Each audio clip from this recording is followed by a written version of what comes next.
இதுல ஒரு 2 விஷயமா பார்க்கலாம். இன்னைக்கு ஒரு முன்னணி நாளிதழின் தலையங்கத்தில் 3 சந்தேகத்தை எழுப்புறாங்க. ஏன் இவ்வளவு அவசரமாக? அப்புறம் பெண்கள் இடஒதுக்கீடு அப்படின்றதுக்கு பின்னால் எதற்காக டீலிமிட்டேஷனை ஒழிச்சு கொண்டு வரணுன்றது 2.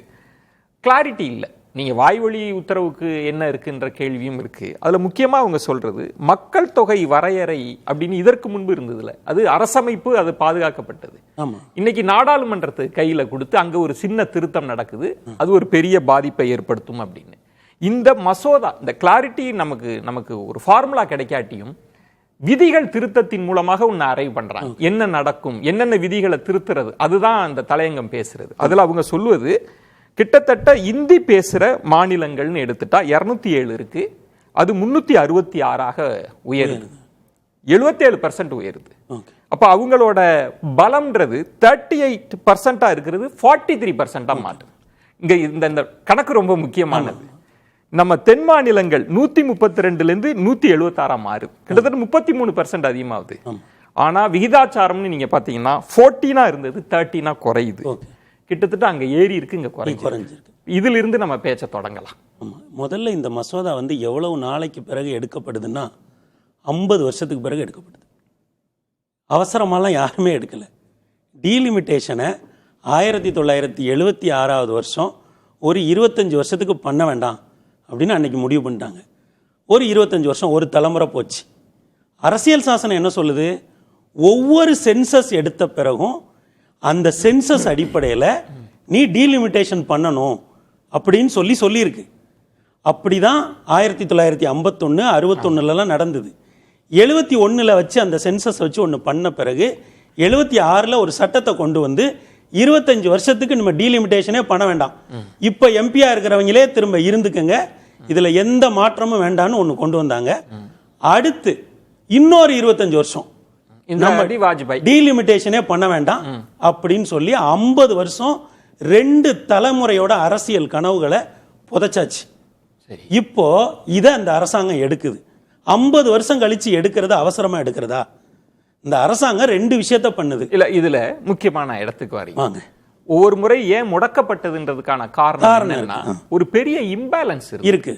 பெரிய விவாதத்துக்கு பிறகுதான் ஓகே உங்களோட கோரிக்கைகளை ஏற்றுக்கொள்கிறோம் அப்படின்னு சொன்னது. அடுத்த முறை முடக்கப்பட்ட போது என்ன சொன்னாங்க? ஒரு படிப்படியா போறது, அங்கெல்லாம் மக்கள் தொகையை கண்ட்ரோல் பண்ணலாம். அது முதல்ல அதுல கவனத்துல இருந்தாங்களா, அதுல வெற்றி அடைஞ்சாங்களான்ற கேள்வி இருக்கு. இல்ல, இன்னும் இது இருக்கு. இப்ப நான் கேட்பது, எங்க இந்த தலையங்கமும் ஒரு கேள்வியை சுட்டி காமிக்குது அப்படின்னா, நீங்க மக்கள் தொகை கணக்கெடுப்பு அடிப்படையில் அப்படின்னா நீங்க கொரோனா காரணம் காட்டி 26க்கு தள்ளி போய் ஆக்சுவலா சட்டத்தின்படி 26க்கு பிறகு 31ல தான் நீங்க எடுத்துக்கணும்.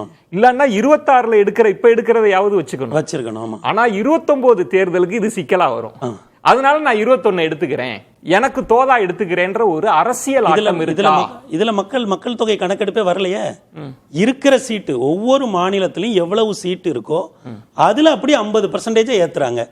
இன்னைக்கு கடைசியா ஐயா அமித்ஷா என்ன சொல்லிட்டு போயிருக்காரு? தமிழ்நாட்டில் இப்ப 7.4%, 543 சீட்ல 7% நம்ம கிட்ட இருக்கு. அதே 7.4% உங்களுக்கு இருக்கும். இந்த 39 சீட்டு 59 சீட்டா மாறும். இப்ப எந்தெந்த மாநிலங்களுக்கு அது மசோதாவில் இருக்கா? அன்னைக்கு தெளிவுபடுத்திட்டாரு. கடைசியா மசோதாவில் இல்ல, அவர் வாய்வழி உத்தரவு தர. அதாவதுங்க, நீங்க நாளைக்கு தான் எல்லா விஷயங்களும் நமக்கு முழுமையா தெரிய வரும். ஆனா இன்னைக்கு உள்துறை அமைச்சர் இந்த மசோதா டேபிள் பண்ணவர் என்ன சொல்லிட்டாரு? நாளைக்கு நான் விளக்கமா விரிவா சொல்றேன், 50% அப்படி ஹைக் பண்றேன் அப்படின்னு சொல்லியிருக்காங்க. நான் என்ன கேட்கறேன்னா, 25 வருஷத்துக்கு முன்னாடி நீங்க இதே மாதிரி பண்ணிருக்கலாமே. அதே ப்ரொபோர்ஷனேட்டா நீங்க 39 சீட் இருக்கிறத ஒரு பர்டிகுலர் ப்ரொபோர்ஷன்ல ஹைக் பண்ணிக்கலாம். மணி எனக்கு இல்ல ஒரு புரிதலுக்காக கேட்கிறேன். எனக்கு 7% தமிழகத்தின் குரல் ஓவராலா பார்லிமெண்ட்ல 7%, அதே 7% தொடரும். அதே உத்தரப்பிரதேசத்துக்கு 10னா 10 அதே 10% தொடரும். இருக்கா? ஆமா சார். இப்ப நீங்க எனக்கு அது புரியுது. நீங்க ப்ரொபோர்ஷனேட்டா எக்ஸ்டெண்ட் பண்றதுல எனக்கு பிரச்சனை இல்ல சார். சரி, ஆனா எதிர்க்கட்சிகள் அப்படி இல்லன்றாங்க சார். இல்ல சார், அப்படி இல்ல, அது தவறான தகவல். இப்போ நீங்க தமிழ்நாட்டோட மக்கள் தொகையும் கர்நாடகாவோட மக்கள் தொகையும் ஒப்பிட்டு பாருங்க. 1 கோடி மக்கள் தொகை தான் வித்தியாசம். தமிழ்நாட்டில் எவ்வளவு சீட் இருக்கு? 39 சீட் இருக்கு. கர்நாடகாவில் எவ்வளவு சீட் இருக்கு? 28 சீட் இருக்கு. அவ்வளவுதான்.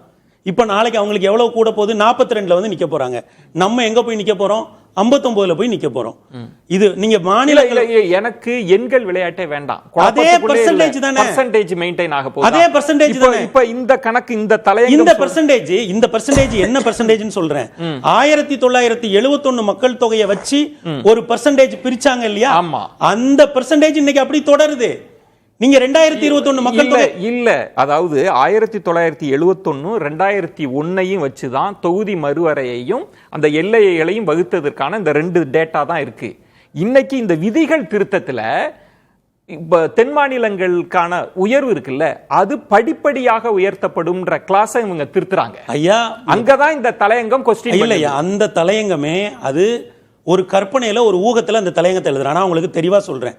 இன்றைக்கு தமிழ்நாட்டுக்கு எவ்வளவு பெர்சன்டேஜ் இருக்கோ அதே பெர்சன்டேஜ் கூடும். இல்ல, என்னோட क्वेश्चन என்னன்னா, அதுல அந்த டிராஃப்ட் பில்ல இந்த இது மென்ஷன் பண்ணவே இல்ல. நாளைக்கு தெளிவா வந்துருங்க.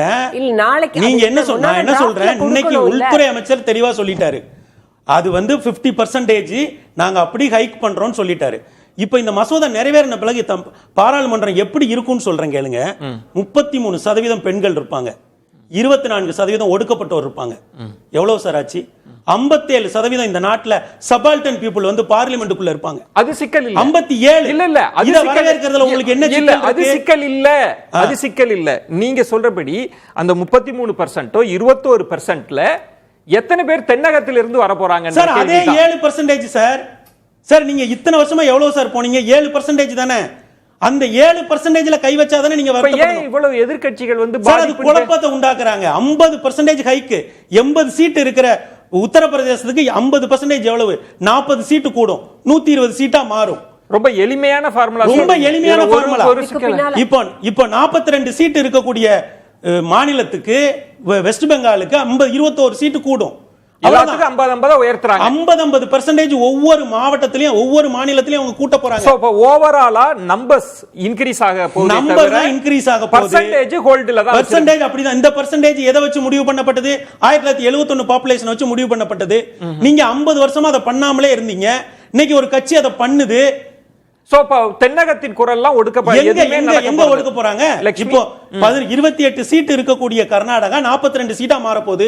39 சீட் இருக்கக்கூடிய தமிழ்நாடு 59 சீட்டா மாறப்போகுது.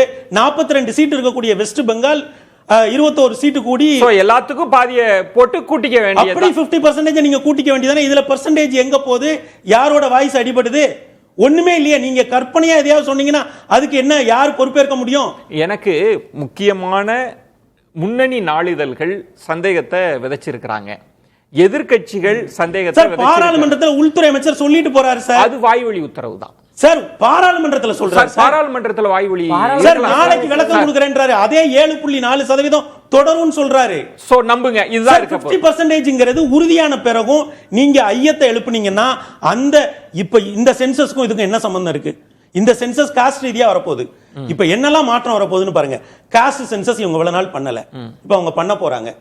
அப்போ 29 தேர்தலுக்கு முன்னாடி இந்தியால காஸ்ட் சென்சஸ் இருக்கும்.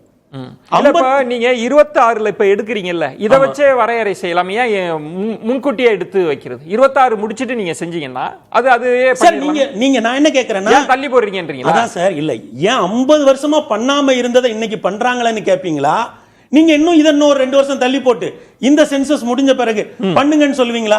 சரி, 2 தலைமுறை வந்து மாற்றத்தை சந்திக்காம போயிருச்சு. தொகுதி மறுவரையறைங்கிறது எவ்வளவு முக்கியமானது. இதுல மணி இப்ப எதிர்க்கக்கூடிய பலருமே என்ன சொன்னாங்கன்னா, நாங்க தொகுதி மறுவரையறையை நாங்க எதிர்க்கவே இல்லை. ஆமா, ஏன்னா ஒவ்வொரு எம்பியும் நாங்க உணர்றோம், எங்களை விட உத்தரப்பிரதேசத்துக்கு பெரிய சிக்கல் இருக்கு. அதுல எங்களுக்கு எந்த பிரச்சனையும் இல்ல. ஆனா மாநிலங்களின் உரிமைகள் பாதுகாக்கப்பட வேண்டும். அந்த இடம் தான் எல்லாருமே கேள்வி எழுப்பியது. ஐயா, மாநிலங்களின் உரிமை எங்கேயும் பாதிக்கப்படாது. 80 சீட் இருக்கிற ஊபி 120 ஆகும், மகாராஷ்டிரா 48 இருக்குது 72 ஆகும், மேற்கு வங்க 42 இருக்குது 63 ஆகும். இது வந்து மணி நீங்க சொல்றது அமித்ஷா வாய் வழியாக சொன்ன அந்த 50%ன்றத வச்சு நீங்க ஒரு சார், இதுதான் சார் அவங்க ரொம்ப நாளா அவங்க சொல்லிட்டு இருக்கிறது தான். இன்னைக்கு மோடி என்ன சொல்றாரு? எந்த விதத்திலையும் எந்த மாநிலங்களையும் அதான் நம்ம தலைப்புல வச்சிருக்கோம். உறுதி கொடுக்கிறேன்னு ஒரு பிரதமர் சொல்றாரு, ஒரு உள்துறை அமைச்சர் சொல்றாரு. நாளைக்கு டேபிள் ஆக போது, நான் யாரையும் நம்ப மாட்டேன். 50 வருஷம் கழிச்சு ஒரு சீர்திருத்தத்தை கொண்டு வராங்க. 57% பாராளுமன்றத்துக்குள்ள பெண்களும் ஒடுக்கப்பட்டவரும் போய் உட்கார போறாங்க. இதெல்லாம் இந்திய ஜனநாயகத்துக்கு எவ்வளவு முக்கியமான விஷயம். இது எதையுமே நான் பார்க்க மாட்டேன். நீங்க வந்து ரெண்டையும் ஏன் பிணைச்சீங்க? எல்லாத்துக்கும் உள்நோக்கம் கற்பிச்சுக்கிட்டே இருந்தீங்கன்னா அடுத்த சென்சஸ் எடுத்துட்டு கொண்டு வாங்க. இதெல்லாம் என்ன சார் கேள்வி?